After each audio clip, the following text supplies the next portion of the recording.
As a parent, you've probably asked yourself, am I really doing enough to prepare for my child's future? It's a totally valid question, and honestly, just asking it means you are on the right track. The truth is, the earlier you start planning, the smoother things become down the road. But with so many options out there, where do you even begin? In this video, I'll walk you through how to save and invest for your child in Singapore, the difference between saving and investing, how to decide which is better for your goals, and simple ways to actually get started. Hi, I'm Fer from Dollar Bureau, a personal finance platform that talks about insurance, investments, and financial planning. Let's start by understanding why you should save or invest for your child. When we say saving or investing, we're not just talking about putting money aside for a rainy day. We are talking about creating options and reducing future stress, both for you and your child. Let's look at a few real life situations where this really pays off. For example, unexpected medical bills. No one likes to think about it, but illnesses and accidents can happen. Having savings set aside gives you the breathing room to focus on your child's recovery, not just your bank balance. And healthcare's just one piece of the puzzle. Let's talk about education, which is a huge one. University fees in Singapore today hover around $10,000 a year, but fast forward 12 to 15 years with inflation, you're looking at around $56,000 to $61,000 for a full degree. And that's just a local university. If they study overseas or take a private route, the cost could easily double. And this excludes daily living expenses. Having a plan today means your child won't have to choose their course based on what's cheapest, but on what they are truly passionate about. And beyond the numbers, there's an important lesson here, one that's often overlooked. Number one, you're also teaching your child the value of money and planning. And number two, they learn just by watching you. And when they see you prioritizing their future, that's a financial lesson that lasts a lifetime. So now that we are clear on the why, let's talk about the how. And it starts with understanding your options. So let me just do a quick clarification of the difference between saving and investing for your child. Let's start with saving. Right? Think of saving as tucking your child into a warm, safe blanket. It's all about security and stability. You're putting money aside regularly into a low risk account like a high interest savings account. What's the goal? It is to build a small cushion of cash that's ready when you need it. It's perfect for emergencies or short term needs. Let's say your child suddenly needs a new laptop for school or a medical bill pops out of nowhere. Right? With savings, you've got quick access to cash without giving you any panic or stress. Savings is also about having a peace of mind, not making big returns. Like a safety net to catch life's little surprises. Now let's talk about investing. This is where things get a little bit more exciting. Investing is like planting a tree and letting it grow over time. You put your money into assets like stocks, bonds, or ETFs, and you give it time to hopefully grow in value. It's not always smooth sailing because there are risks. Markets go up and markets also come down.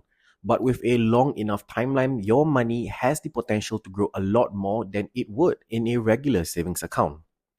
But why does it matter? Because investing helps you prepare for the bigger milestones, things like your child's university fees or even their first home down the line. It's a long-term game. You'll need patience and a bit of nerve, but it could lead to serious financial gains. It helps you build wealth over time, but you'll need to stay in for the ride. Remember, both saving and investing are important. They are not competitors, rather, they are teammates. By using both wisely, you're not just protecting your child's financial future, you're setting them up with options, opportunities, and a peace of mind. And that's something no price tag can measure.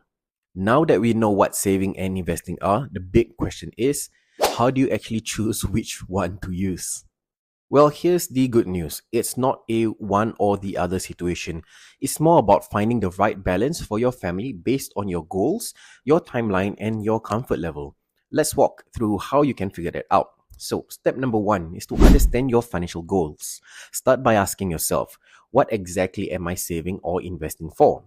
Is it an emergency fund for unexpected medical expenses or a new laptop? Or even a short term goal. If these are it, then saving is probably your best bet. It's safe, accessible, and gives you a peace of mind when life throws you a curveball. But if you are thinking bigger, like your child's university fees or even helping them with a future down payment, then investing is your long term play. Because the goal here isn't just to hold money, it's to grow it over time and beat inflation. Now, on to step two. Let's look at your time horizon. This one is the key. How soon will you need the money? If your child's starting uni in 2 or 3 years, saving gives you the security and flexibility you need when the bills come in. But if they're still running around in pajamas and you've got 10 to 15 years to go, then investing could give your money the runway it needs to grow, even with some market ups and downs along the way. Time is really your best friend when it comes to investing. Step number three, know your risk tolerance. Are you someone who needs to sleep peacefully knowing your money is safe, even if it's not growing much? Or are you okay riding out some market dips in exchange for potentially higher returns? Savings offer security and predictability, while investments bring more risk but also more reward, especially over the long haul. There's no right or wrong answer here. It's all about what helps you sleep better at night while still working towards your goals. Step number four is to think about liquidity. Here's something people often overlook. How fast can you access the money if you need it? Savings accounts are highly liquid. You can pull the funds out anytime without penalty. They are perfect for emergencies or last minute school needs. Investments, on the other hand, aren't always as flexible. If you sell during a downturn, you might lock in losses or even face withdrawal penalties, depending on the product. So if you need cash quickly, make sure some of your money stays in something you can access easily. Step number five, diversify. Why not both, right? So here's the thing, you don't actually just have to choose one. In fact, having both savings and investments is usually the smartest move. It's kind of like having both an umbrella and sunscreen, right? You're ready for anything. Use savings to handle short-term needs and emergencies, and use investing to build a solid foundation for long-term goals like your child's education or even passing on a little legacy. It's all about striking the balance based on your situation, your timeline, and your comfort level. So, when it comes down to it, choosing between saving and investing for your child is really about knowing your goals, understanding your risk appetite, and picking tools that match your timeline. It's not a one time decision either. As your child grows and life changes, your financial strategy should evolve too. Set your direction, check in regularly, and don't be afraid to tweak things along the way. That's how you stay on track and set up your child for a future with options, not limits. Alright, so you've decided whether to save, invest, or do both, right? Now comes the next question. Where should you put your money exactly? Choosing the right place is just as important as choosing the strategy, because not all accounts or platforms are created equal. Let's walk through this in a laid-back, practical way. So for saving, safety always comes first. You'll want to pick accounts that are protected under the Singapore Deposit Insurance Corporation, or SDIC. That means your deposits up to $100,000 are insured even if something happens to the bank or the financial institution. This gives you a peace of mind. Next, check the interest rates. Even a small difference, say 0.5 versus 1%, can really add up over time. That's the beauty of compounding interest doing its thing. Look out for perks. Some children's accounts offer bonuses if you hit monthly targets or even educational tools and rewards. These extras can make the saving experience a little more engaging, especially if you are involving your child in the process. And of course, think about accessibility. If you need to dip into the account for school expenses or emergencies, you want to be able to get the funds quickly and easily. For investing, things get a little bit more varied, but not to worry, I'll try my best to simplify it, right? So first, start by understanding the risk levels. Stocks and mutual funds might offer higher returns, but they also come with more ups and downs. Bonds, on the other hand, are steadier, but usually give you lower returns. Consider your time horizon. If you have 10 or more years before you'll need the money, then products like ETS, unit trusts, or low-cost index funds are worth looking into. And don't skip over the fees. Seriously, always check what you are paying for. High fees can quietly eat into your returns, especially over the long term. Diversification matters too. You've probably heard the saying, don't put all your eggs in one basket. A mix of assets like stocks, bonds, and even maybe REITs can help smooth out the bumps in your investment journey. And if you're feeling unsure, that's where professional advice can make a big difference. Talking to a financial advisor like the ones we partner with can help you build a plan that's based on your goals, your timeline, and how much risk you're comfortable taking on. Alright, we've talked about the what and the where. Now let's shift into the how. How do you actually get started with saving and investing for your child? Think of this like planting a seed for a tree you'll watch grow over the years. It might not sprout overnight, but one day it will provide shade, fruit, and even financial peace of mind. So, here's how to begin. Number one is to set a goal. Start with the end in mind. Are you saving for university, a first home, or maybe just building a financial buffer for emergencies? Having a clear goal gives you purpose and helps you figure out how much you'll need. Step 2. Decide if you want to save or invest or both. Look at your goals timeline. If it's a short-term goal, saving might be more suitable, but if you've got 10 to 15 years to work with, investing can help you grow that money more effectively.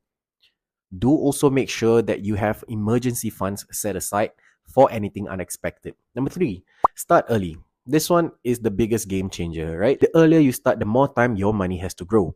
Even small amounts started early can compound into something really meaningful. And if your child is still young, perfect, you've got time on your side. Number 4 is to decide whether to do it yourself or get help. If you enjoy researching and want to manage things yourself, you can use online brokerages or robo-advisors. But if picking investments sounds like a headache, no shame in that. A financial advisor can build a strategy tailored to your goals and preferences. Number 5, automate your contributions. Set up an automatic transfer either to your savings account or the investment plan. This removes the temptation to skip a month and keeps your momentum going. Trust me, future you will thank you for the consistency. Number 6 is to track your financial goals. Don't just set it and forget it. Use our financial toolkit to check in every few months. It helps you see how much you've saved, how far you've got to go, and whether you're still on track. It also saves you from the last minute panic when tuition fees roll around. Number 7, revise as life changes. Life is unpredictable and so are kids. So if your circumstances change, such as having a new job, a second child, or a different education plan, update your plan to reflect that. Your savings and investment plan should evolve as your family does. So remember, saving and investing isn't a one-time decision. It's a habit, a process, a long game. By building that habit early and adjusting it as life unfolds, you're not just preparing financially, you're also teaching your child a powerful lesson about the value of planning ahead. And that's it. We've covered a lot, from understanding the difference between saving and investing to choosing the right mix, finding the right place to park your money, and taking action. We also talked about setting goals, starting early, automating your efforts, and reviewing your plan over time. Yeah, it's a lot. And if you're feeling puzzled and still piecing it all together, that is normal. You don't have to figure this out all alone. If you'd like someone to walk through this with you, our financial advisor partners can help you personalize a plan that fits your goals, your timeline, and of course, your comfort level. It's a free consultation, no pressure, no obligations. Just advice tailored for you and your little one. I'll include the link in the description below. If you found this video helpful, don't forget to like, share, and subscribe for more practical financial tips. Thanks for watching. I'll see you in the next video.